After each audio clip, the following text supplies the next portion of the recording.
Kinilala ng Condé Nast Traveler ang Boracay, Palawan at Siargao bilang kasama sa top 10 islands in Asia para sa taong 2025 ayon sa Reader's Choice Awards ng US-based luxury travel magazine.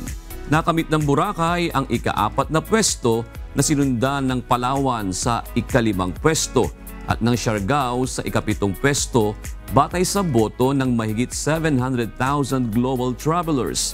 Nanguna naman sa listahan ang Phuket sa Vietnam at pumangalawa ang Langkawi sa Malaysia habang pangatlo ang Koh Samui sa Thailand at Bali sa Indonesia ang 6th place.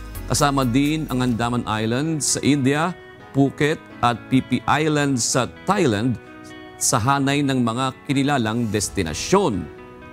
Nagpasalamat naman si Department of Tourism Secretary Cristina Frasco sa mga bumisita at bumoto at sinabing ang pagkilalang ito ay patunay ng ganda, tatag at malasakit ng mga Pilipino sa pangangalaga ng kalikasan at turismo.